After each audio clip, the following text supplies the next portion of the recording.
Hello बच्चों। कल मैं किसी क्लास में गया और मैंने एक छोटा सा क्वेश्चन किसी हायर क्लास के बच्चे से पूछा कि एलिमेंट क्या है और कंपाउंड क्या है। वो बच्चा आंसर नहीं दे पाया और मुझे बड़ा अजीब सा लगा कि इतनी सीनियर क्लास में जाके बच्चा एलिमेंट और कंपाउंड नहीं बनते, इसलिए मैंने छोटा सा यहाँ लेक्चर इसी पे डाल दिया कि एलिमेंट और कंपाउंड में क्या डिफरेंस होता है। कोशिश करिएगा, बहुत सिंपल वर्ड में समझाने की कोशिश करते हैं। सब्सटेंस, सबको पता है सब्सटेंस, हमारे आसपास वो सारी चीज़ें क्या है, सब्सटेंस। दो तरह के हो सकते हैं, वैसे तीन तरह के होते हैं। कौन कौन से? एक तो एलिमेंट होते हैं और दूसरे कौन से होते हैं, कंपाउंड। मैं अच्छी तरह से जानता हूँ आपको नहीं पता कौन सा एलिमेंट है कौन सा कंपाउंड है, तो कोशिश करिएगा समझने का। और यहाँ कुछ बनाता हूँ, ये क्या है, यहाँ पर मैंने कुछ सर्किल्स, मैं सर्किल्स ड्रॉ कर रहा हूँ। ये भी कुछ सर्किल्स हैं।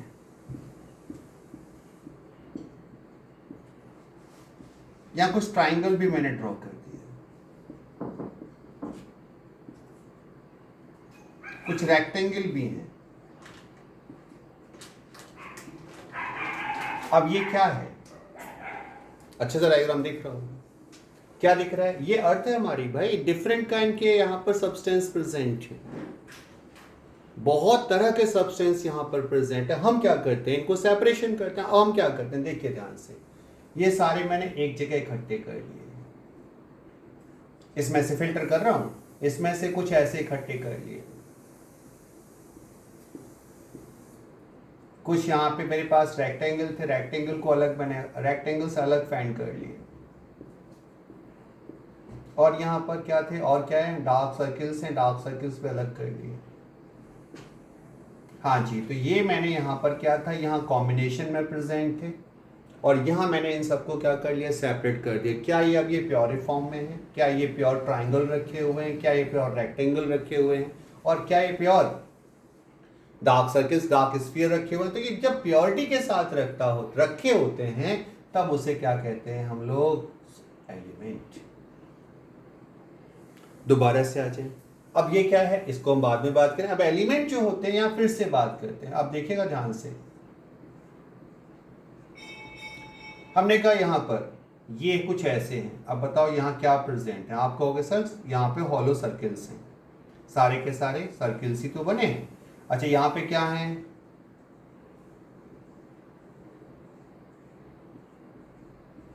यहाँ भी सर्किल्स ही हैं।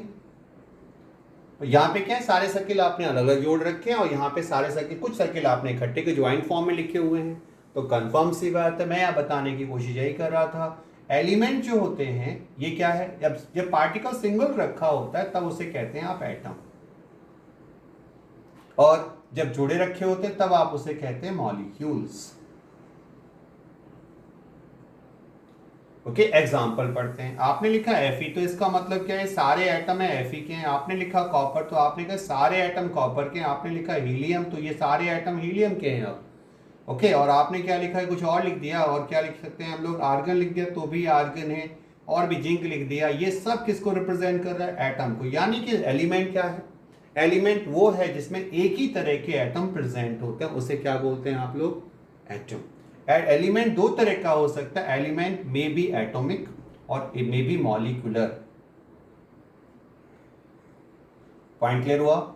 एलिमेंट कैसा हो सकता है, एटॉमिक हो सकता है या मॉलिक्यूलर हो सकता है, या तो एटम का बना होगा या मॉलिक्यूल का बना होगा।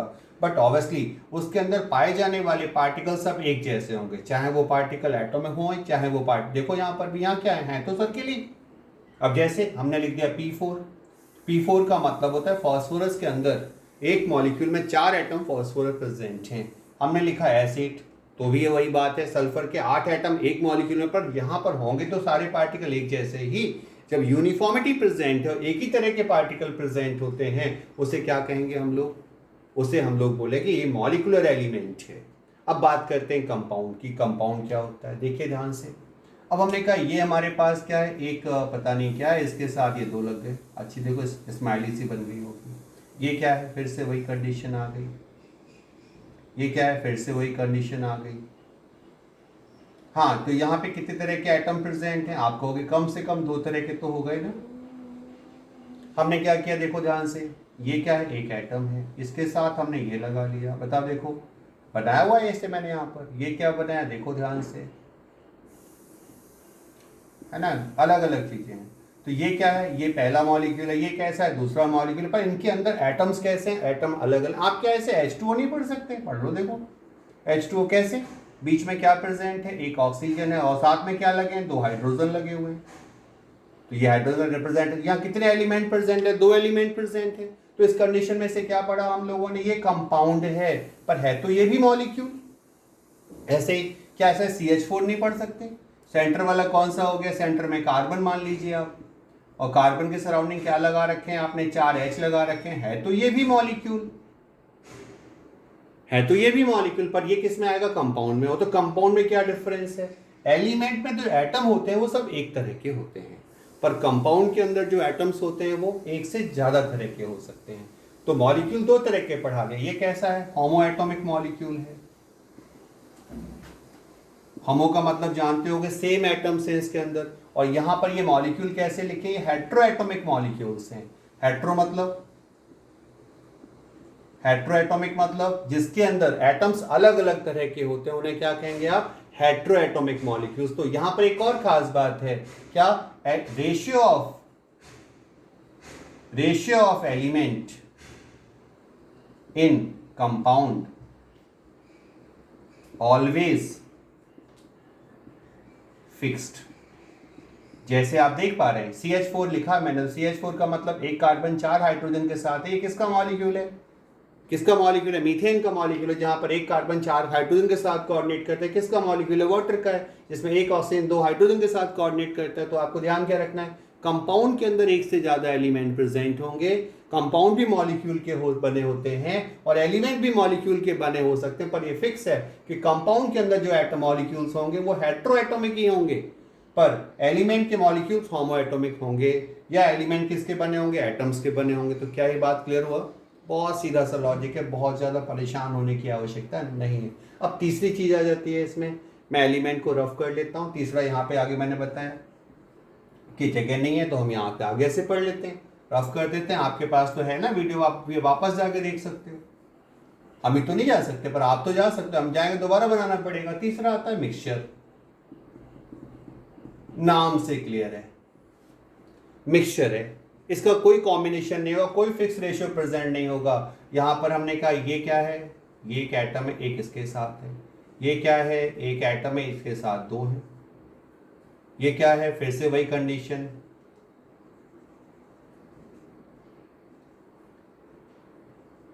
तो यहां देखो तीनों के अंदर, यहां पर ये हमने कहा मान लो CO है, तो कार्बन ऑक्सीजन का रेशियो क्या है, 1:1, और यहां पे हमने कहा ये CO2 है, तो कार्बन ऑक्सीजन का रेशियो क्या है, 1:2।